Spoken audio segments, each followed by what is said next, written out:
So, hey, did you ever wish you had a magic wand and you could go back in time and tell your younger self all the things that you needed to know so you wouldn't waste so much time and money doing all the wrong things or trying to figure it all out for yourself?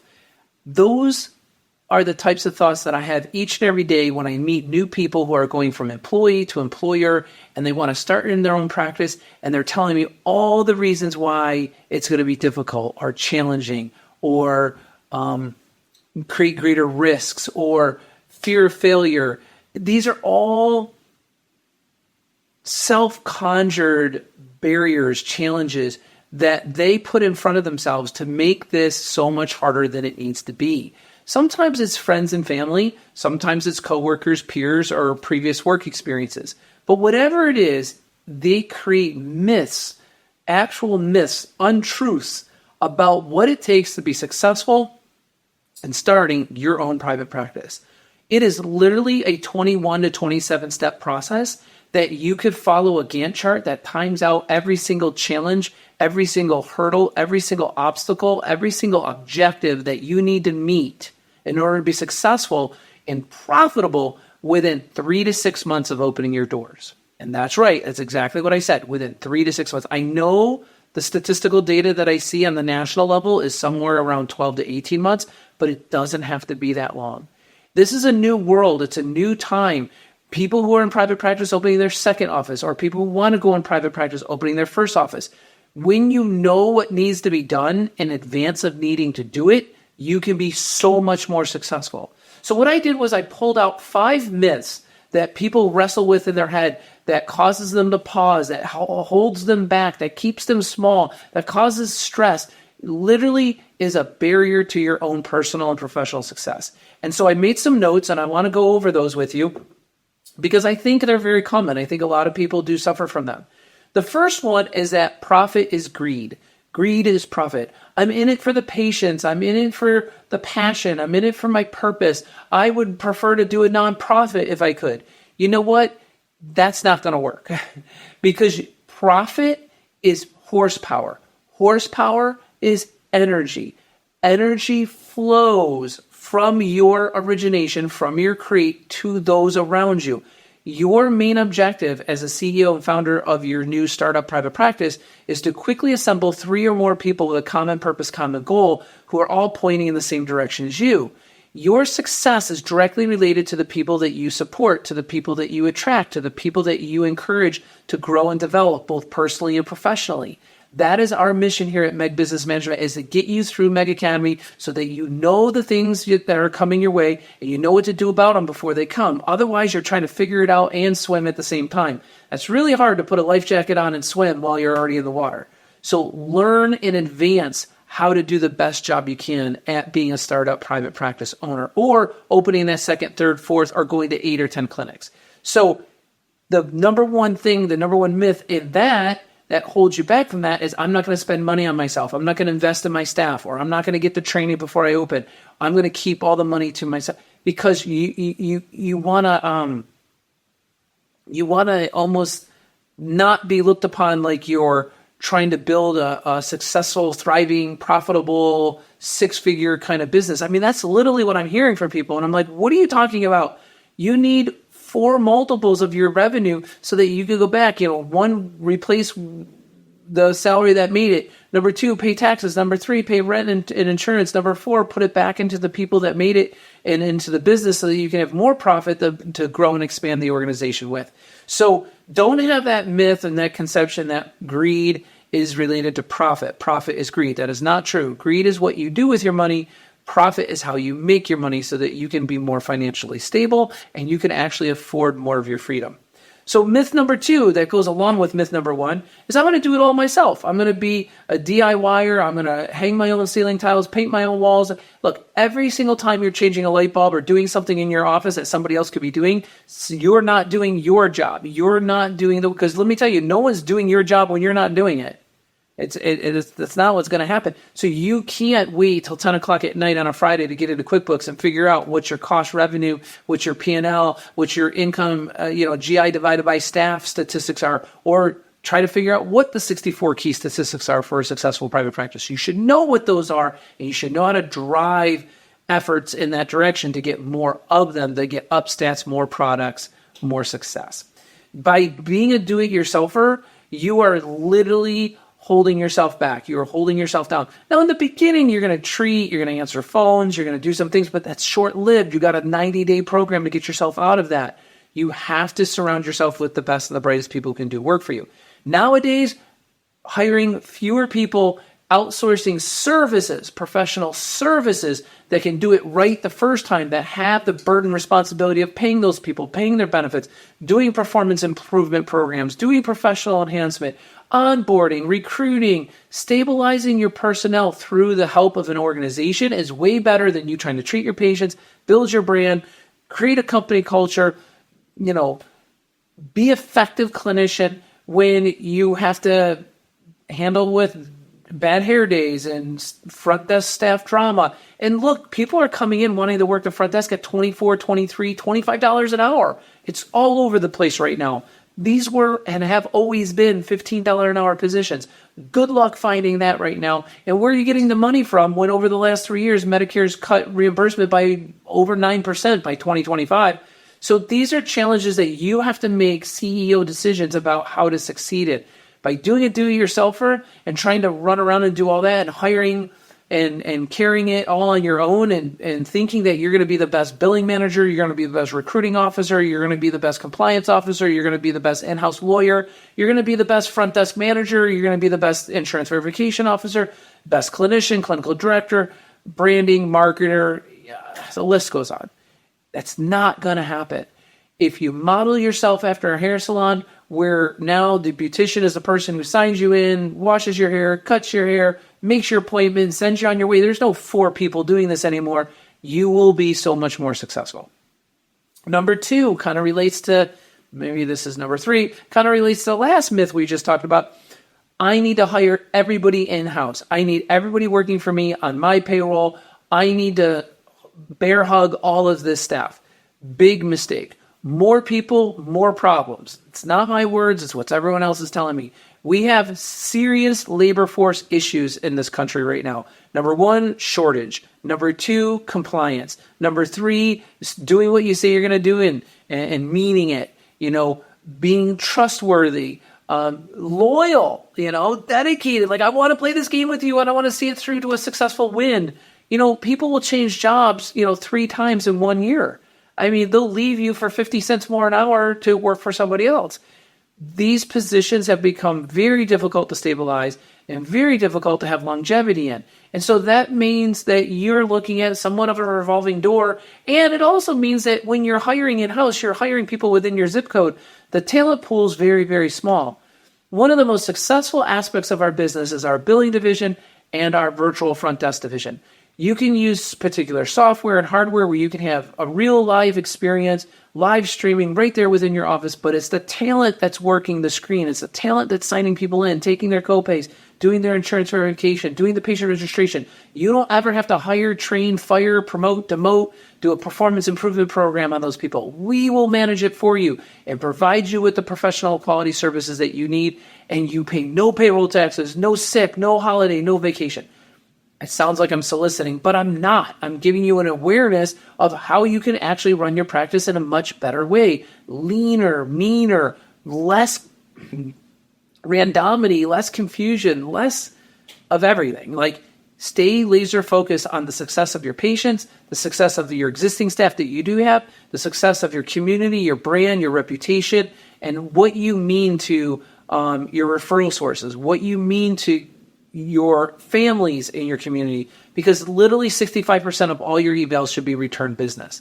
Patients who've been here before, friends, family members, and coworkers of people that have been here before. Because you've given good service, you're going to get 6 out of 10 of your evals from that aspect, from that experience.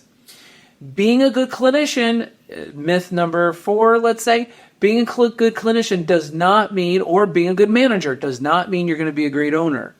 Look, owning a baseball team is different than playing baseball. Those are 2 entirely different things. Being a good electrician doesn't mean you're going to run good electrical crews, handle the trucks, the maintenance, the repairs, the legal, the liability. All of those things are different.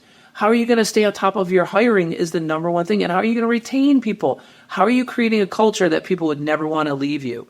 This is super important. Transitioning from the mindset of employee to employer is a completely different mindset.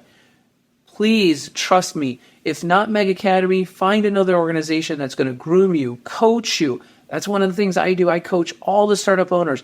I will coach you through all the challenges you're going to meet in your first 18 to 24 months and beyond. And if you need help, like role playing on how to close a hire, how to write the proper ad, whatever your needs are, we work together in collaboration. So you have all the 30 years of experience that I have in this field for your benefit. Find people who can work with you side by side and who really mean what they say and say what they mean for your benefit. It's about you winning at your game. It's not about me and my practice. So by all means, transitioning from employee to employer means being more than just responsible. It means being accountable to the experience of your patients and to the professionalism of your staff. Focus on those clinical staff members. Focus on your patients so that everybody's saying to you, I would never go anywhere else. Take it from me. This next myth is probably the most common thing I hear. Brian, I want to open up a cash-only based practice, or I want to just do mobile PT. I don't want to do any Medicare. I don't want to do any insurance. That's all bad. That's going to be very difficult. I don't want to march to the beat of somebody else's drum. I want to do my own thing. Well, do you realize when you're a cash-based business, only 6 out of 10 phone calls will actually turn into patients for you. And that's if you're doing it good. If you're doing really well, you'll capture 6 out of 10. Most people have insurance and they want to use it. They're paying for it. If you're in a high income area where people don't care and you're going to charge $100 a visit and $150 eval, you might get away with it. It may be fine, but your growth is going to be pegged to you. People who pay cash typically pay to see the guru, the owner, the specialist. It's very, very rare. Not impossible, but rare that I see cash-only businesses with 6 or 7 clinicians. I had 18 clinicians. I was able to do PT, OT, speech for children, adults, pediatrics. Children, adults, that is pediatrics, the children part. I did seniors. We did sports medicine. We did personal fitness training and aquatic therapy. I couldn't possibly have done all of that under cash and made it go right. A hybrid model, guys. Hybrid model is the way to go. Bust that myth that you shouldn't be touching any insurances or Medicare. Do the hybrid model. So you take the top, 40, 50, 60% of payers, third-party payers, and keep those. The other 20, 30 low-end ones, ditch them. Don't take them. Look, don't sign up for any insurance carrier that is not going to yield greater than a $15 over cost spread. If it costs you $45 to deliver that visit, you definitely need to be making over $15. What is that, like $60? You got to be making at least $60 if it's costing you $45. Otherwise, it's not worth doing. You're not going to keep your doors open. You're going to just dwindly shrink out. I had somebody call me from New York State. I felt so bad. He's such a smart guy, so great, has such a great clinical specialty. That area of the country has made financial challenges almost insurmountable, almost unviable to be in a freestanding private practice in certain areas of the state of New York. I had to coach him to you got to be more hybrid. You need 20% of your revenue coming from cash-based services. You need the rest coming from insurance that's over $15 over cost. And you absolutely need to do this with the smallest payroll you possibly can. Only use a billing company that does professional billing services for physical therapy. Only don't do medical billing companies. You will lose your shirt. Do physical therapy specialist billing companies. Our company has been doing it since 2010. Find a company like ours or call us, reach out to JENN at Meg Business. She'll connect you. But find somebody who's going to specialize in that and work for you and only pay for what you use. Same thing with virtual front desk services. Only pay for what you use. We can provide you with patient registration, insurance verification, scheduling, whatever version, whatever amount. We can shrink it. We can expand it, whatever you need. But trust me, I'm not trying to sell out. I'm trying to educate you that there's organizations like ours and others that can provide you with these professional services so that you're not the effect of a revolving front door and escalating inflation and out of control skyrocketing payroll costs. Last myth, and it's probably myth number 6. I know it's supposed to be 5, but you know what? This idea that, hey, I'm going to do cash on the barrel. I'm not going to borrow any money. I'm going to stay small at first, and I'm going to grow in little steps, and I'm going to be the slow grow. That is the worst thing you can do. You are going to be It's going to be so painful for you to get through your first 5 years to get fully up and on your feet and established because of that. If I went and borrowed $100,000, like less than the cost of a Tesla, and I'm up and running and decked out and have money to spare to invest in my marketing, my branding, my social digital media, I am going to be up and running faster, seeing more people quicker. I talked to a girl just this week. Was it this week? Yeah, it was this week. And she has been open a year and she's seeing 10 patients.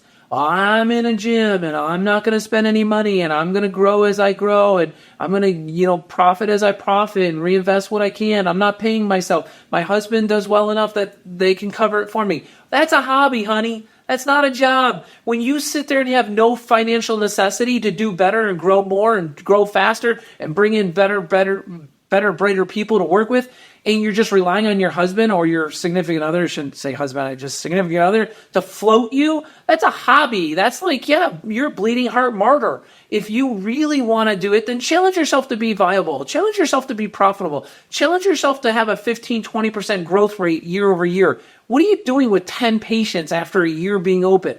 Something is seriously wrong with that picture. If that's you and you're somewhere similar to that, get the help you need. That situation needs to change. That isn't helping anyone. You may think you are, but you're not. You're touching very little people. Not size-wise, volume-wise. Look, you got a big license. You got a big heart. You got a big brain. I get that. Let's lean into that and let's make a difference in this world. Let's bring in some other talented people. Let them learn from you. And let's create a culture that's second to none. That's what I want for you. I want you to be passionate about being a physical therapist, occupational speech therapist. I want you to be passionate about the company you built. I want you to be passionate about the fact that you have a steering wheel, you're in control, you're at cause, not the effect. Every time you suffer one of these mysteries, one of these myths, one of these misconceptions, one of these blocks, and you give into that, you buy into that concept, you give it power and energy, it owns you. It owns you. Servitude of others.